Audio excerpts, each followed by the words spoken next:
తమ సమస్యల పట్ల ప్రభుత్వాలకు చిత్తశుద్ధి లేదు అంటూ ప్రపంచ మత్స్యకారుల దినోత్సవాన్ని మత్స్యకారులు బాయ్కాట్ చేశారు.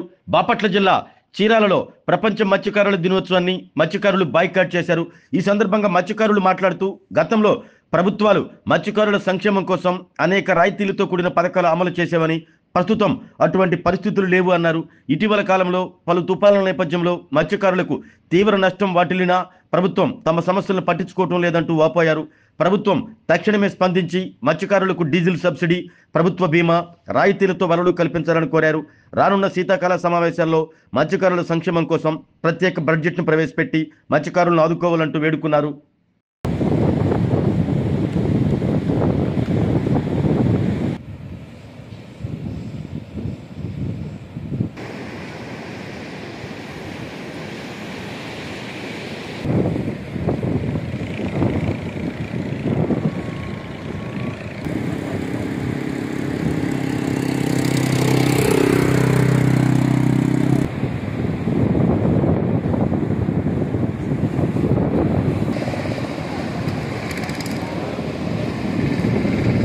ప్రపంచ మత్స్యకారుల దినోత్సవం నవంబర్ 21వ తారీఖు తీర ప్రాంత మత్స్యకారులు అందరూ ఈ యొక్క రోజుని చాలా ఘనంగా జరుపుకుంటాము. మాది చీరాల మండలం వాడ్రో గ్రామం. ఈ రోజున ఈ మత్స్యకార దినోత్సవాన్ని మేము బాయ్కాట్ చేస్తున్నాం. అందుకు గల కారణాలు చాలా ఉన్నాయి. ప్రభుత్వం మత్స్యకారులను పట్టించుకోవట్లేదు. ఇదివరకే 70% సబ్సిడీతో బోట్లు, ఇంజిన్లు, వలలు ఇచ్చి మత్స్యకారులను ఆదుకునేది. అయితే గత కొన్నాళ్ళుగా ఆ సబ్సిడీలు మొత్తాన్ని తీసేశారు. కేంద్ర ప్రభుత్వం ఇస్తున్న 40% సబ్సిడీ మాత్రమే ఉంది. మిగతా 30% మన రాష్ట్ర ప్రభుత్వం ఇవ్వాల్సినది ఇవ్వడం మానేసింది. దాంతోపాటుగా ఏడాది వరుస తుఫానులు మత్స్యకారులను వేధిస్తూనే ఉన్నాయి స్టార్టింగ్ నుంచి. అందువలన మేము సముద్రంలో వేటకెళ్ళగా మా పొట్ట గడవక మాకు తిండి లేని పరిస్థితులు కూడా ఏర్పడిన దినాలు ఉన్నాయి. ప్రభుత్వం ఆ రోజుల్లో కూడా మా మత్స్యకారులను పట్టించుకోవట్లేదు. తుఫాను ఉన్నంతకాలం మేము వేటకెళ్ళకుండా ఒడ్డున ఉండాల్సిందే. ఆ సమయంలో మాకు తెచ్చిపెట్టే వాళ్ళు ఎవరు ఉండరు. ప్రభుత్వం దానిని ఆసరాగా తీసుకొని మాకు సహాయం చేయాల్సింది పోయి మాకు ఎటువంటి సహాయ నిధులను అందించకుండా ఉంది. అలాగే దాంతోపాటుగా మద్రాసు, కడలూరు నుంచి పెద్ద పెద్ద సోనా బోట్లు మన సముద్ర జలాల్లోకి వచ్చి ప్రతి సంవత్సరం వేటాడుతూ ఉంటాయి. వాటి వలన తీరని నష్టం కలుగుతుంది. మత్స్య సంపద అంతా నాశనం అయిపోతుంది. చిన్న చిన్న చేపలు, చిన్న చిన్న రొయ్యలు, అప్పుడే పుట్టిన చేపలు కూడా వాళ్ళు చంపడం జరుగుతుంది. దీని మీద మేము హోమ్ మినిస్టర్ గారికి కూడా అర్జీ ఇవ్వడం జరిగింది. యాక్షన్ తీసుకుంటామని చెప్పారు కానీ ఎటువంటి యాక్షన్ తీసుకోలేదు దాని మీద ఇప్పటివరకు. ఆ బోట్లు చేపలను చంపడమే కాకుండా మా యొక్క సంప్రదాయ పడవలను, ఆ వలను లాక్కెళ్ళిపోయి తీరని నష్టం కలిగిస్తున్నాయి.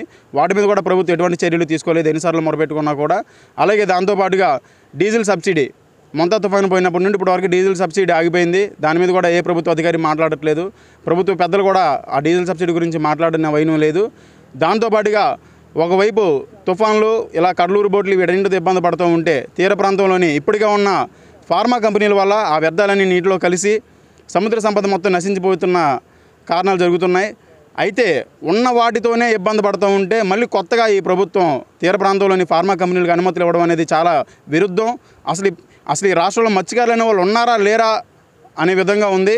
ఆ మత్స్యకార మంత్రి ఎవరైతే ఉన్నారో ఆయనకి ఒక శాఖ అనేది ఉందని ఆయనకు గుర్తుందో లేదో కూడా మాకు తెలియదు. ఎందుకంటే ఏనాడు కూడా మత్స్యకారుల సమస్యల గురించి ఆయన మాట్లాడింది లేదు. ఇన్ని కారణాల వల్ల మేము ఈరోజు ఈ మత్స్యకారుల దినోత్సవాన్ని జరుపుకోకుండా బాయ్కాట్ చేస్తున్నాం.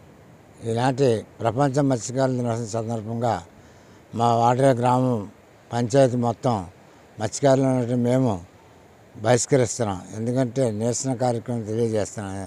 ఎందుకంటే మా గ్రామంలో ఏ పని కూడా ఇంతవరకు జరగలేదు. తుఫాన్ వచ్చి 1 తారీఖు నుంచి ఇప్పుడు ఈ రోజుకి 20వ తారీఖు 20 రోజులు అయింది. ఇంతవరకు ఆయిల్ సబ్సిడీ కార్డులు కూడా మత్స్యకారులకు పనిచేయట్లేదు. తర్వాత 6 నెలల నుంచి మా సీమౌత్ కాలువ మీద మేమంతా మత్స్యకారులు అంతా పోరాడుతున్నాం. మా జీవిత భాగస్వామ్యం మా సీమౌత్ అనే ఉద్దేశంతో దాన్ని ఇంతవరకు కలెక్టర్ గారు కానీ, ఆర్డీఓ కానీ, ఎంఆర్ఐ కానీ అదిగో చేసేస్తామని మమ్మల్ని ఊరించుకుంటూ వస్తున్నారే తప్ప ఆ పరిష్కారం ఇంతవరకు జరగట్లేదు. ఇవన్నిటి మీద మేము ఈసారి ప్రపంచ మత్స్యకారుల దినోత్సవాన్ని బహిష్కరిస్తున్నాం. నా పేరు గంగి రేసుబాబు, వాడ్రేవు. ఈరోజు ప్రపంచ మత్స్యకారుల దినోత్సవాన్ని బాయ్కాట్ చేయడానికి ముఖ్య ఉద్దేశం ఏంటంటే ఏదైతే ప్రభుత్వాలు ఉన్నాయో మా సమస్యలు పరిష్కరించాలని చాలా దృష్టి తీసుకెళ్తా ఉన్నాం. ప్రభుత్వం మత్స్యకారుల సమస్యల మీద నిర్లక్ష్యం వహిస్తూ ఉంది. అది ముఖ్యంగా ఏంటంటే సముద్రంలో ఏదైతే మత్స్యకారులు వేట చేస్తూ ఉన్నారో వాళ్ళు ప్రమాద సావత్తు సముద్రంలో చనిపోయినప్పుడు వాళ్ళకి ఏదైతే బీమా ఉందో ఆ బీమా వర్తింపజేయాలని గతంలో ఎన్నోసార్లు మేము ప్రభుత్వాలకి మా సమస్యను చెప్పడం జరిగింది. ప్రభుత్వాలు ఇప్పటి వరకు కూడా ఒక మత్స్యకారుడు సముద్రంలో చనిపోతే బాడీ దొరికితేనే డెత్ సర్టిఫికేట్ ఇస్తామని నేను ఒక విధానాన్ని అమలు చేస్తుంది. దాన్ని మేము మత్స్యకారులుగా తీవ్రంగా వ్యతిరేకిస్తా ఉన్నాం. చనిపోయిన మత్స్యకారుడికి తక్షణమే వాళ్ళ కుటుంబానికి 20,000 రూపాయలు డబ్బులు ఇవ్వాలి. ఏదైతే ఎక్స్గ్రేషియా 10 లక్షల రూపాయలు ఉన్నాయో దాన్ని తక్షణమే అమలు చేయాలని చెప్పి సందర్భం తెలియజేస్తూ, అలాగే మత్స్యకారులకి గతంలో కార్పొరేషన్ రుణాలు, బోట్లకు, వలలకు సబ్సిడీలు ఇస్తూ ఉండేది. అలాంటిది సబ్సిడీ 70%, 75% ఉన్న సబ్సిడీని ఈరోజు 30%, 35% ఇవ్వడం ఇది సిగ్గుచేటు. దీన్ని తీవ్రంగా మేము ఖండిస్తూ ఉన్నాం. ఏదైతే గతంలో అమలైనయో 75% సబ్సిడీ ఇవ్వాలి. వలలు, బోట్లు, ఇంజన్లు, అలాగే ఏదైతే మత్స్యకారుడికి ఉపయోగపడేదో అవన్నీ అమలు చేయాలని చెప్పి ఈ సందర్భంగా తెలియజేస్తూ ఉన్నాం. నా పేరు కోడ రవి. నేను వాటర్ ఫెస్టివల్ డెవలప్మెంట్ కమిటీ సెక్రటరీని. అయితే ఈరోజు ప్రపంచ మత్స్యకారుల దినోత్సవం. అయితే మేము మునుపటి సంవత్సరం అయితే మేము భారీగా ఊరు మొత్తం భోజనాలు పెట్టి అయితే మేము ప్రపంచ మత్స్యకార దినోత్సవం చేసుకున్నాం.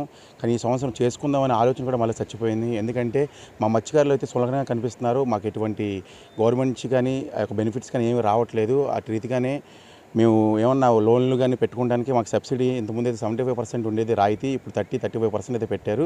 అదేవిధంగా మునుపటి ప్రభుత్వంలోనే కానీ లేకపోతే అంతకుముందే కానీ మాకైతే ఎక్కువగా ఇంజిన్స్ కానీ లేకపోతే తెప్పలు కట్టుకోవడానికి కానీ లేకపోతే మాకు ఆ యొక్క లైఫ్ జాకెట్లు, బాక్సులు, ఐస్ బాక్స్ అన్నీ వస్తూ ఉండేవి. బట్ అయితే ఈ యొక్క సంవత్సరమే కానీ లేకపోతే ఈ యొక్క మునుపటి సంవత్సరం కాకుండా ఈ సంవత్సరం నుంచి అయితే మాత్రం మాకు ఎటువంటి ఏమీ రావట్లేదు.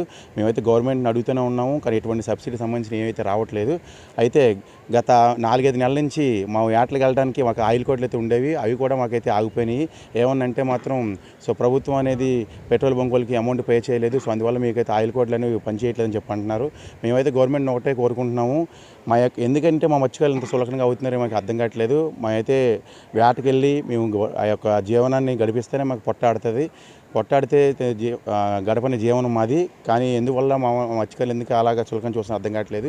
మేము ఏ విషయం గురించి అయినా ప్రభుత్వం తెలియజేస్తున్నాము. అదేవిధంగా లాస్ట్ టైం ఆ యొక్క ఈ ప్రభుత్వం స్టేట్ కార్డ్ సీమోత్ గురించి కూడా మేము 6 నెలల నుంచి నిరాశను తెలియజేస్తున్నాం. కానీ అది ఇప్పటికి పరీక్షించలేదు. ఎందువల్ల మత్స్యకారులు అయితే ఇలాగా మమ్మల్ని చులకనగా చూస్తున్నారో ప్రభుత్వం మాకేం అర్థం కావట్లేదు. సో అందువల్ల ఈరోజైతే మేము ఈ యొక్క ఫిషర్మెన్ డే అయితే బాయ్కాట్ అయితే చేసాము. ఈరోజు మాకు చాలా బాధగా ఉంది. ఎందుకంటే మాకున్న యొక్క ఒక్క రోజును మేము జరుపుకోవడానికి చెప్పి చాలా బాధగా ఉంది. కానీ ఈ యొక్క నిరాశను తెలియజేయడానికి కారణం అయితే అదే. మమ్మల్ని చులకనగా చూడొద్దు, మాకు కావాల్సిన బెనిఫిట్స్ గవర్నమెంట్ నుంచి రావాలని చెప్పి మనం చేస్తున్నాం. ఆరోగ్యమే మహాభాగ్యం అంటారు, కానీ ఆరోగ్యాన్ని నమ్మకంగా కాపాడే స్థానం ఎక్కడ? ఇది ఒంగోలులో మీకు దగ్గరగా మన Venkataramana nursing home private limited. Caring your life 54 ఏళ్ల విశ్వాసంతో ఇది ఒక హాస్పిటల్ కాదు, ఇది ఒక విశ్వాసం.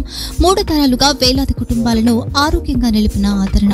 మా నిపుణుల వైద్య బృందం మా దగ్గర అనుభవం కలిగిన బృందంలో అందించే సేవలు neuro surgery, general medicine, diabetes, pulmonologist, general surgery, ophthalmology, urology, orthopaedic, ENT, paediatrics, dental surgery, anaesthesiology, gynaecology, cardiology, emergency మరియు క్రిటికల్ కేర్. ఒంగోలులో ఆరోగ్యానికి ఒక కొత్త శకం ప్రారంభమవుతుంది. వెంకటరమణ ఐ హాస్పిటల్ ప్రారంభించబడింది. కంటి ఆరోగ్యానికి ప్రత్యేక పరిష్కారంగా ప్రభుత్వ ఉద్యోగులు, రిటైర్డ్ ఉద్యోగులు మరియు వారి కుటుంబ సభ్యుల కోసం ఈహెచ్ఎస్ ద్వారా వైద్యం, క్యాష్లెస్ సేవలు, మెడియాసిస్, స్టార్, జీహెచ్పిఎల్, ఆదిత్య బిర్లా, బజాజ్ అలియన్స్ మరియు ఇతర ప్రముఖ హెల్త్ స్కీమ్లు అందుబాటులో ఉన్నాయి. ఆరోగ్యశ్రీ, డాక్టర్ ఎన్టీఆర్ వైద్య సేవా నిధి అందుబాటులో ఉన్నాయి. చిరునామా ఆర్టీసీ బస్టాండ్ ఎదురుగా, Kurnool road, Ongole. Phone number 08592282623, cell number 9100679099, eye hospital number 9866484770, website www.venkatramanarsinghome.com, Facebook www.facebook.com/pkrnh. Venkataramana nursing home 3 తరాల విశ్వాసం, నూతనతతో కూడిన సేవ.